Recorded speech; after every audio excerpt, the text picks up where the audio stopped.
You're listening to Hooked on Startups, where every week you'll hear from some of the most talented, inspiring, and successful entrepreneurs who share their real-life stories, how they overcame challenges and failures, and how they mastered success.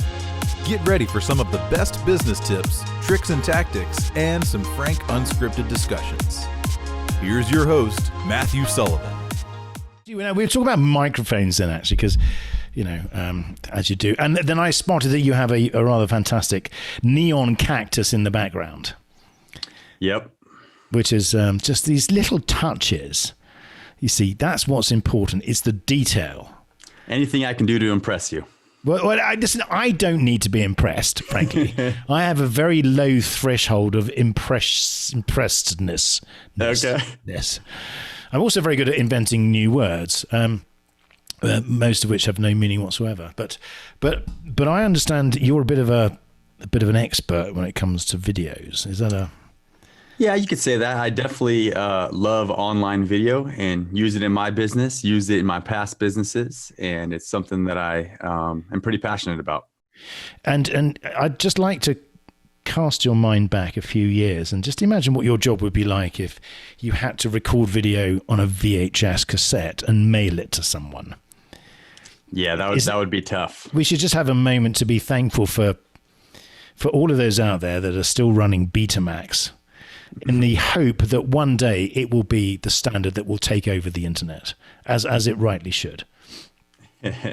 Does that mean anything to you at all? That one went right over my head. Go. See, because that's for our older listener there. Okay. There was the rivalry. It's a bit like the rivalry between, DVD and Blu-ray. Gotcha. Again, I'm just not really dialed into your target audience here, actually. And you work with something called YouTube, I believe. Which I gather is an online place where people exchange videos. Yeah, I'm guessing you've heard of YouTube. So YouTube is part of like a content marketing strategy that I'm big on. My whole thing is that if you're going to be trying to promote and market your online business, then you should probably have some sort of content marketing strategy, and video should be part of that. And YouTube video is kind of the best place for that. It's funny because, YouTube has just evolved significantly since it started off as really just as a place where people would post these sort of, crazy videos. And that's literally just, a few years ago. But tell me a bit more about, all joking aside, some joking aside, going to have a little bit for later on. Tell me, how did you get into video? Because, just recording stuff that you do, because it can feel quite invasive, and there are some things that you watch where you think really that shouldn't be recorded, or at least should not be published in a way that anyone can actually see it. And there's a load of stuff that people produce that is just really low rent, and again, how did you get started? Yeah, so I actually am a former YouTuber, I guess you could say it. I actually grew a YouTube channel to 20 million views and 200,000 subscribers in the basketball training world. So kind of my story was I played college basketball at a small college. After that, I moved to Europe, to Germany, and played professionally, semi-professionally, I guess you would call it, in Germany. And while I was out there, I was getting paid, not much. Let's just say about $1,000 a month. And I was out there and had all this time on my hands. So I was like, okay, I'm still kind of like a broke college student. I don't really have much money, and I have all this time on my hands. So I dove into the online world, and that's when I first got interested in like the startup culture, entrepreneurship. And when was this? Give me some sort of timeline. Yeah, this is about 2010, 2009, 2010. And so YouTube, that was the pretty early stages of YouTube. I think it was founded like 2006 or something. Well, I was going to say, because that was still when it was YouTube. I think before it was taken over by whoever owns it now. Is it Google? Google owns it now, I think. Yeah. So I think in 2009, Google had just purchased it a little before that. And so there I am in Europe. No TV. I can't watch. I don't speak German, so I can't watch German TV. So I'm watching a lot of YouTube, and not much on there. I'm also online doing these Google searches, like I think a lot of people did back in the day, how to make money online, how to start an online business, right? All via your 56K modem, presumably at that point. Yeah. I mean, the internet speed was not good. Yeah. And I mean, there were some teams out there that I played on there. All I had was a hotspot. And I remember one time I ran that bill up to like $2,000. That's right. That's for downloading 6 megabytes of data, probably. Yeah. So, but anyways, I ran across, build an online course, you can make money by doing that. So, I did that. I built an online course and I launched it and nothing, right? Because that's only one part of the equation, right? You have they don't tell you about the other bit, do they? Yeah, the traffic part, get people to your website. So that's where I was, that's what brought me to YouTube, right? I found some resource online. It was a long time ago. I can't remember what it was, but a blog post or something that said, hey, create YouTube videos, gain attention on YouTube, then send those people to your website to buy your products. So that's what I did. I had this product. I later down the years, I launched 11 different products, physical and digital products. But at that time, I had this product, started releasing basketball training content on YouTube, got a bunch of eyeballs, got a bunch of views, directed them over to my website where I actually had a free email opt-in, right? So I said, hey, at the end of my YouTube videos, if you want the complete workout, the step-by-step workout, click the link, head over to my website, they enter their email. And that worked great. I grew my email list to about 50,000 email subscribers, and we sold products using email marketing. And that was basically how I got my start on YouTube. But then to sort of fast forward, you're now running VidChops. Is VidChops your sort of primary, that's the business you're building now? Yeah. So just to kind of complete the story, right? So 3-4 years later, I'm creating, over 300 YouTube videos. I have thousands of videos in all my courses and programs that I'm selling. So I'm talking about, I've created over 1,000 videos about 4 or 5 years later, and I'm kind of burnt out, and I'm noticing all the same people all people complaining about the same thing. YouTubers talking about editing. Myself, I was sick of editing because I would go to the gym and, my wife was my camera woman. So she would have the camera and we'd record like 5 videos in like an hour and a half. So I'd come home with like 5 videos ready to go. All right. Yeah. But then I had to start editing them. Then you got 500 hours of editing in front of you. Right. So I decided to solve that problem. And that's what VidChops is we're a flat rate video editing service for YouTubers, thought leaders, experts, anybody that really creates online video. We edit for them. And kind of our mission is just kind of to help solve the biggest issues for content creators and YouTubers. So that's what we do. Not only do we edit the video, but we also have plans that will create the thumbnail image, right? On YouTube, you see those thumbnail images that we create, highly clickable thumbnail images. We'll upload it to your YouTube channel, do the title, tags, description, all that kind of stuff. Because like I said, our mission is to solve the biggest issues for YouTubers. And I can certainly, concur with that. The thing with editing is whose lens is the editor looking through? So one of the biggest challenges I would have thought is making sure that when you return an edited video, that it still has that same vision or voice that it had when it arrived in the first place in its unedited form. So what are the I suppose the niceties or the detail? What's the detail that's involved in making sure that edit blows the socks off the person that actually sent it to you?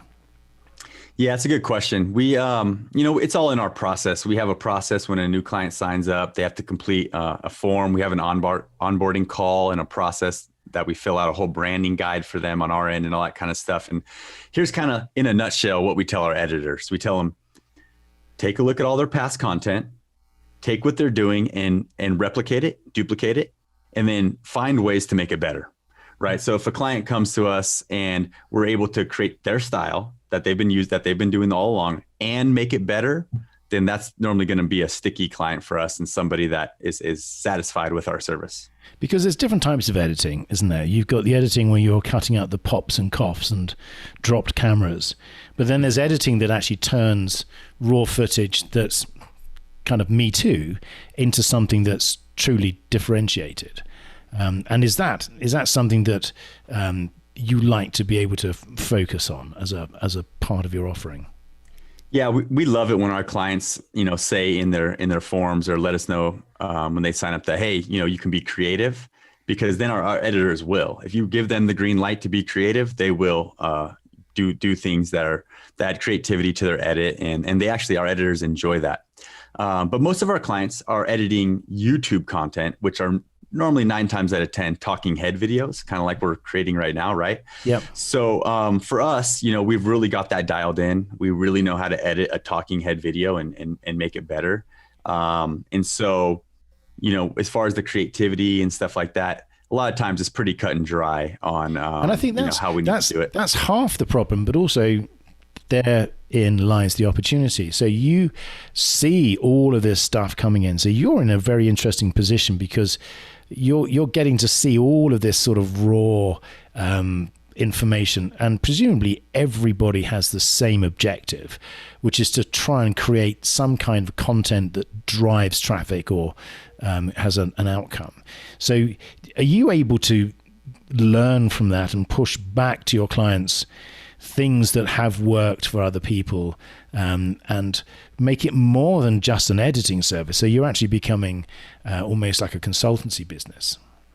Yeah, we don't do any straight up hardcore consultancy, but we do advise our clients on certain things. For example, if someone's creating a YouTube video and there's no hook, right? There's no hook at the beginning. We'll tell them like, hey, you might consider adding a hook, or in our editing process, we'll look for, is there something we can kind of cut from the video and add at the beginning that would hook somebody in?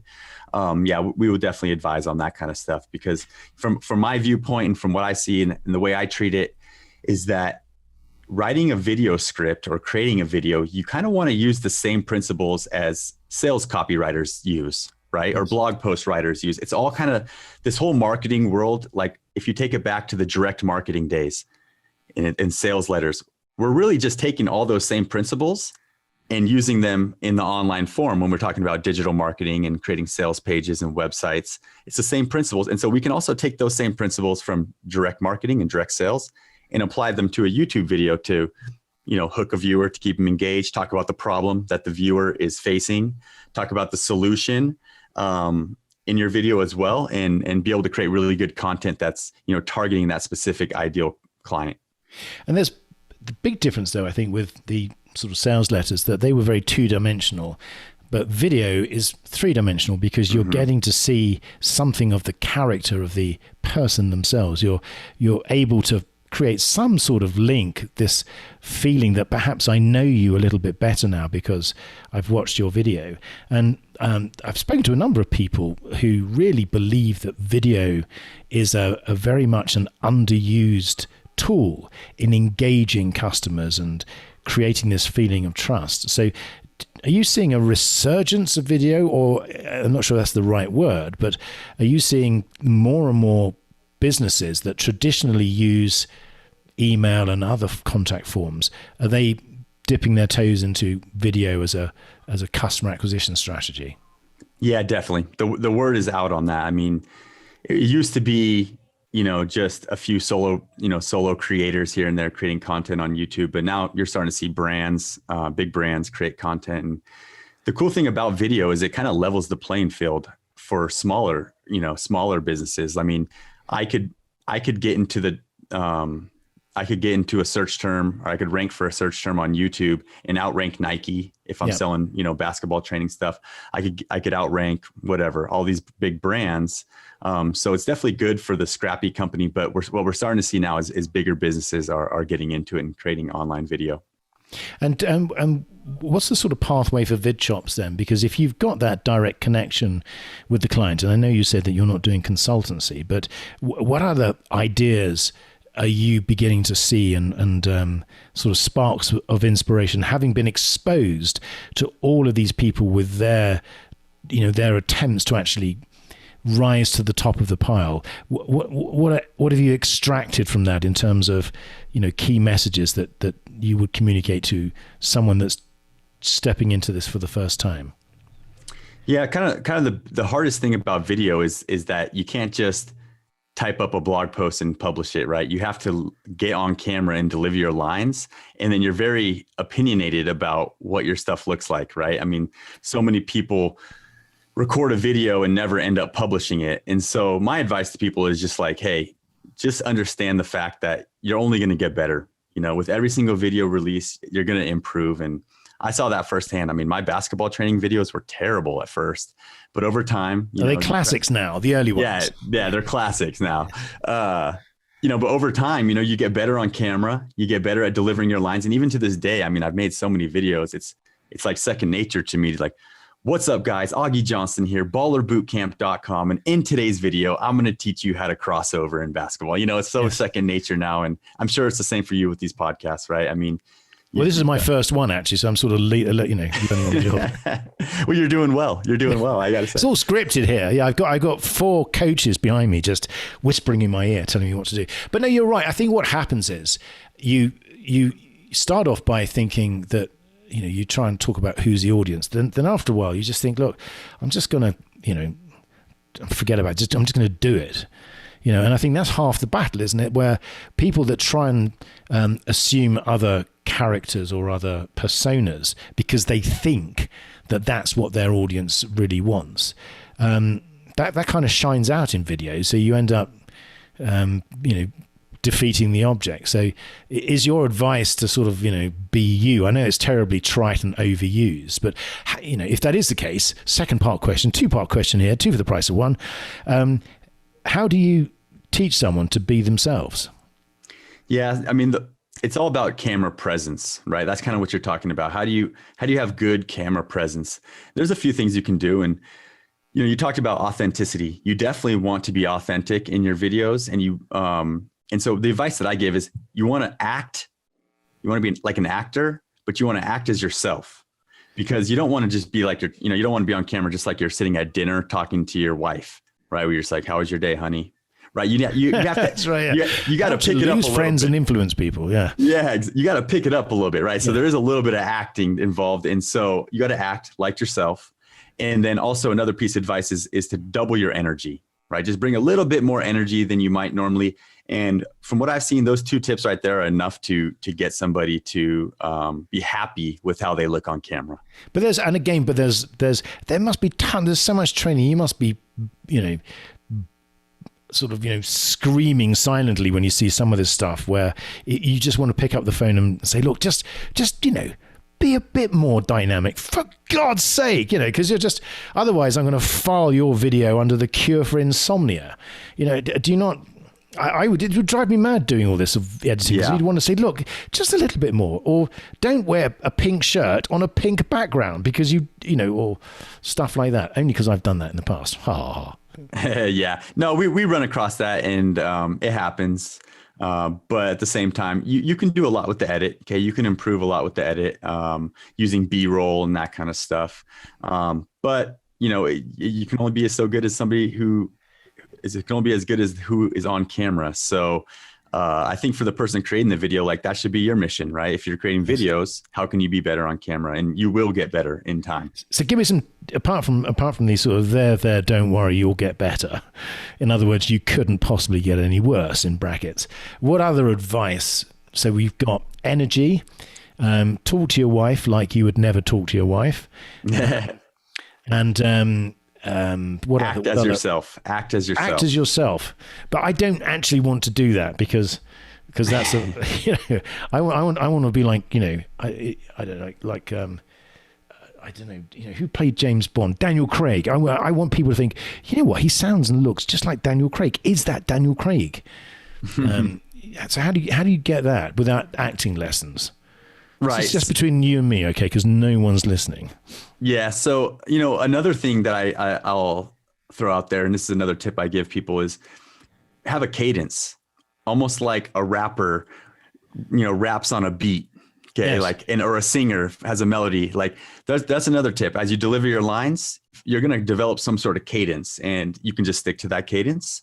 And it's as opposed to being flat. In other words, sort of, you're saying, I think I hear you saying that flat monotone is yesterday's news. Is that right? Exactly. Yeah. You don't want to be flat monotone. You want to kind of have a rhythm to how you speak. Otherwise, people are going to think you're like reading off a blog post, right? And that's not what you want.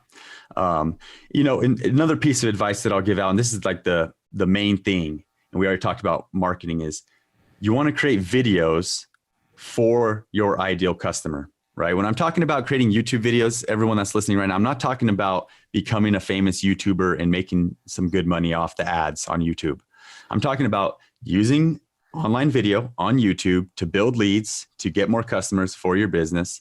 And so, when you create these videos, you want to make sure that you're having a call to action at the end of your video, sending them to an actual offer.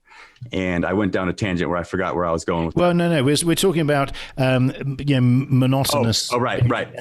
And so creating your videos, when you create them, keep your ideal customer in mind and create videos that they would find interesting. And that's kind of the main key to this whole thing.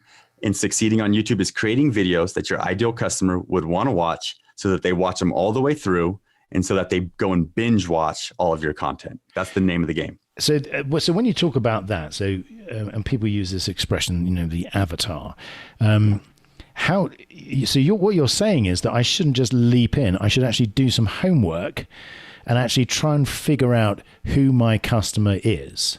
So I know who my customer is. My customer is someone who buys my stuff. But is it more than that? Are we trying to find out?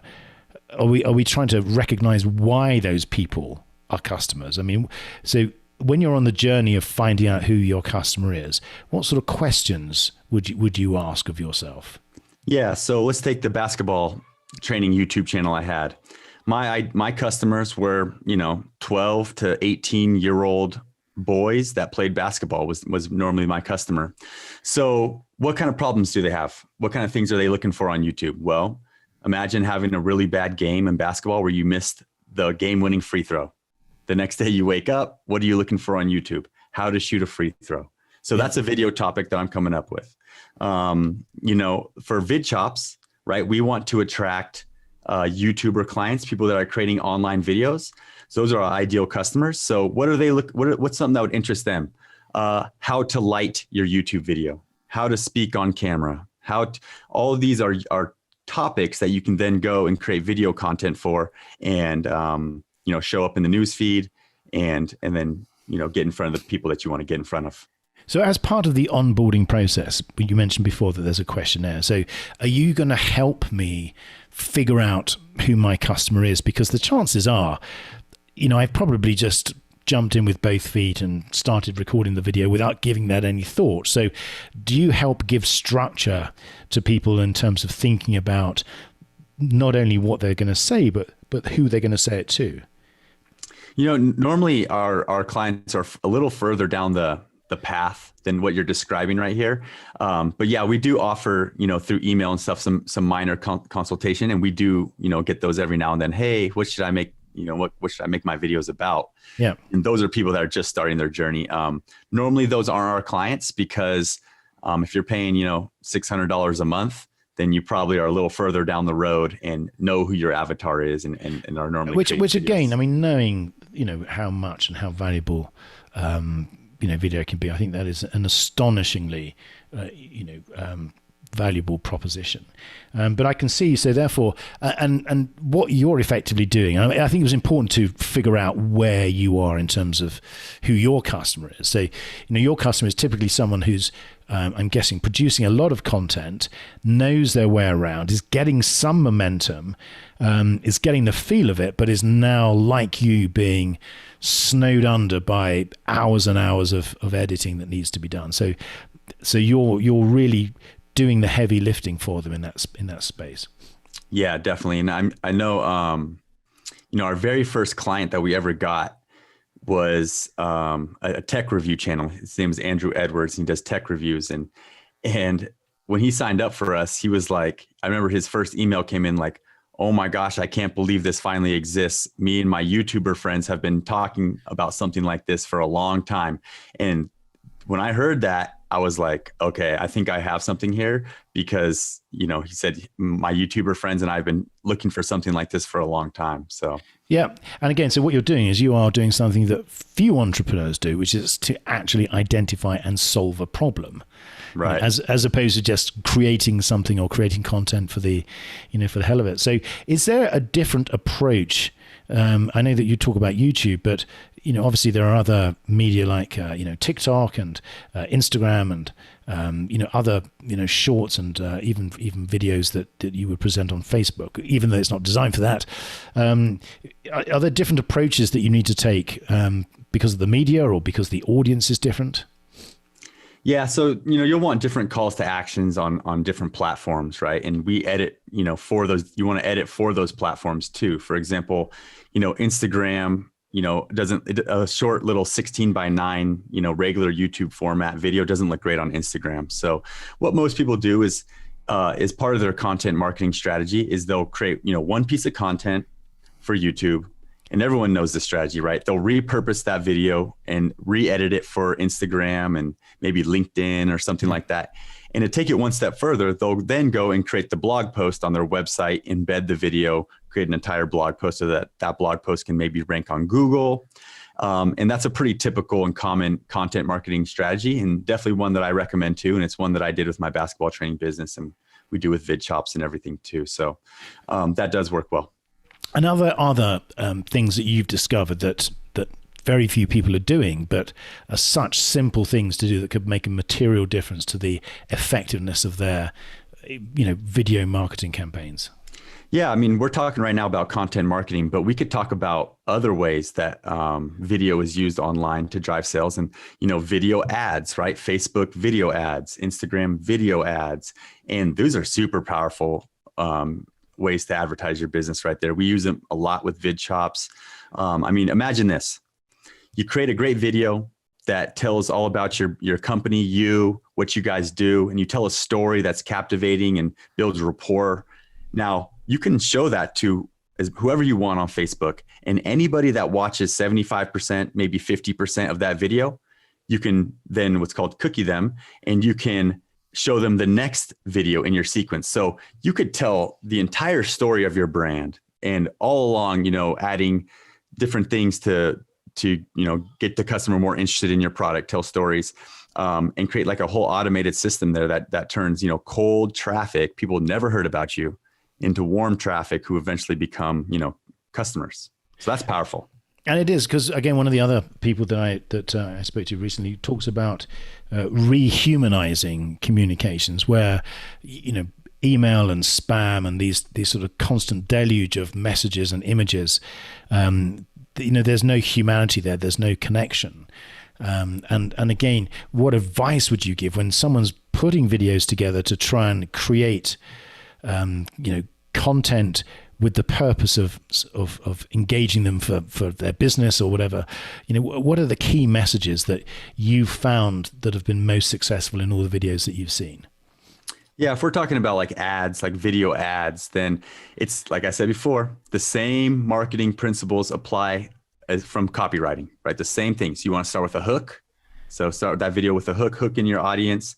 Then you want to talk about the problem, right? So talk about what the problem is. Is video editing taking up all your time? Did you have to miss, your kid's soccer game last week? Yeah. And then you can agitate the problem, talk a little bit more about it, and then solution, right? So then tell them your solution. There's a solution out there, VidChops, whatever your company is, and then just a simple call to action at the end. And it's not that complicated. People get overwhelmed. Oh no, I got to create a Facebook video ad. I have no idea. Let me Google it. No, just hook them, talk about the problem, agitate the problem, give them a solution, and then call to action at the end. That's it. And again, there's lots of discussion about content versus audience. In other words, if my content's no good, don't worry. If I segment the right audience, I'm always going to score. Do you find that works, or is it always the content?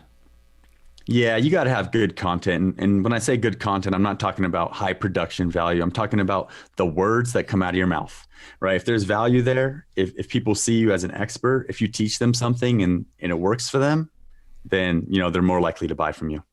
And do you think that the sort of top of the tree in terms of things that work best is that sense of genuineness, of connection, of someone speaking from the heart rather than reading from a script or pretending to be someone they're not?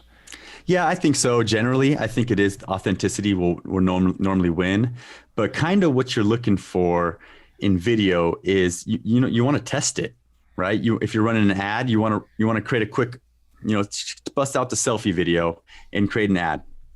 Check it out, run it. How $5-10 a day. What's your click-through rate? How many people are seeing your ad and clicking it? 2%?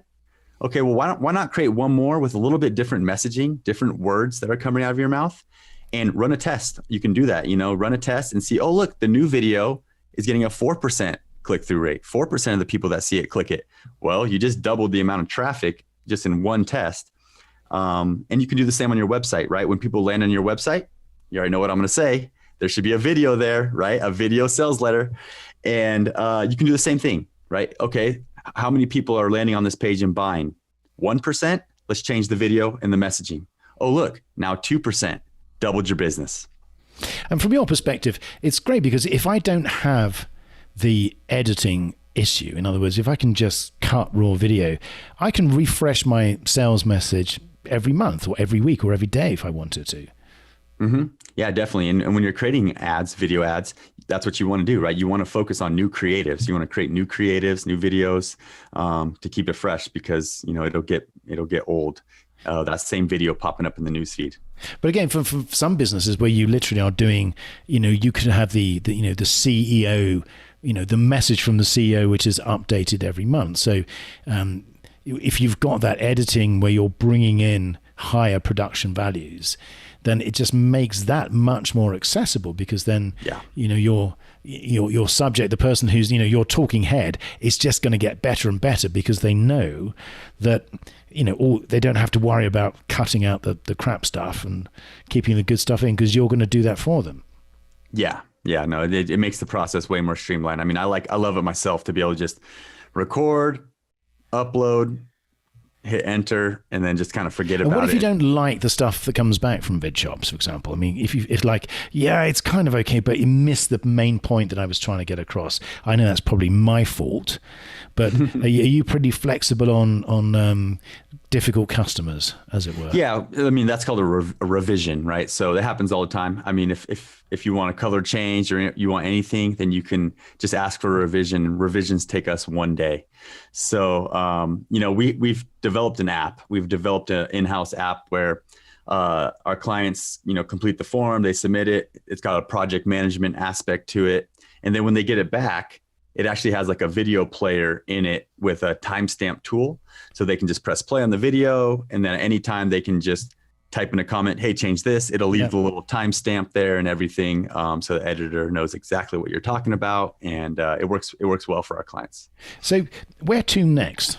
In other words, where's the next iteration or where's VidChops? Because if you're growing horizontally, how do you grow vertically?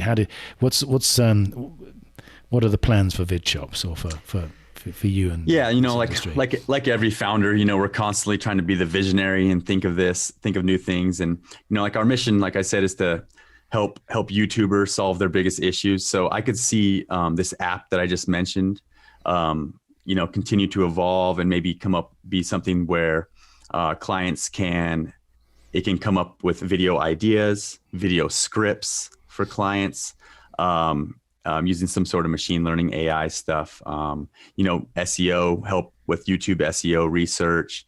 So that's kind of the next steps. I mean, I'm really interested in machine learning and AI and how it can be used to write. Yes. Right. So we're starting to see a lot of apps pop up that actually can write. They can write a blog post for you. So in my head, how can I use machine learning and AI to write a video script that keeps viewers watching, that covers a topic in detail? So that's kind of the visionary idea there. which is fascinating. So you've got even more ways of really engaging people, and where the hook becomes more effective, and so that's because I guess once you're in this space, and the more people you work with, the more data you get, and the more you see what works and what doesn't work. So you're in this sort of you're the hub in the middle of the wheel, collecting all of this valuable information, and that can only benefit your customers, presumably. Yeah, and we just want to keep serving, YouTuber. I don't think this YouTube content creation thing is going to go anywhere. I think it's just going to keep getting bigger and bigger. And the crazy thing is that they did a study recently, and they asked a bunch, I can't remember the age, 10-year-old kids, what do they want to be when they grow up?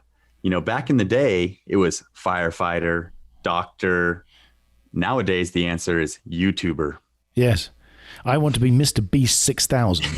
Yeah, exactly. So that tells me, Mr. Unspeakable. Yep. I have to listen to this stuff. I have young kids, and they're like on it all the time. It's like, God, it's just they're probably starting to want to create videos themselves. Yes, but of course, I think ice hockey first, gentlemen. I'm with you on that one. My son's going to be bouncing a basketball. Yeah, I would imagine that he's probably going to have a rather good coach, or at least some videos to watch. But we shall take that as an opportunity to shift gears and to move on to the Hooked on Startups quick fire questionnaire. So, are you ready to garner all of your professional experience? Fasten your safety belt. Augie Johnston. Scream if you want to go faster. Let's do it. I'm ready. What is your favorite word? Ambition. And what is your least favorite word? I would say probably lazy. And what are you most excited about right now? I'm excited about machine learning and AI. I think that we're going to see some really cool apps coming out in the near future that can do amazing things. Fantastic. And question 4, what turns you off right now? Probably the whole make money online niche, the whole fake guru type people. Yeah, these were all the people that presumably were cryptocurrency specialists a few months previously, and before that, I do understand and agree with you there. Question number 5: what sound or noise do you love? I love when the ball goes through the hoop swish. I love that. And what sound or noise do you hate? Probably the sound of my son crying. Yeah, that's or the sound of the ball when it misses the hoop. Presumably. Oh yeah, that's much worse. Yeah. Yeah. Question 7, and again, you may plead the fifth on this. What is your favorite curse word? I would probably say shit. Yeah, fantastic. Yes, the longest curse word in the history of mankind. Yeah, the longer version, Fantastic. And number 8, what profession other than your own would you like to attempt? Probably programming, software developer. Oh, wow. Okay. Yeah. And conversely, what profession would you not like to attempt? How about emergency room nurse? That'd be a tough one. Yeah, here, bring your gloves. Yes, this one's a Anyway, good. Now, final question then. If heaven exists, what would you like to hear God say when you arrive at the pearly gates? Well, hey, at least you tried. That's right, yes. Okay, it's been such a pleasure having you on. How do people get in touch with you? How do they find out about VidChops and what you're providing, and how to sign up for something that I think is just rampantly good value?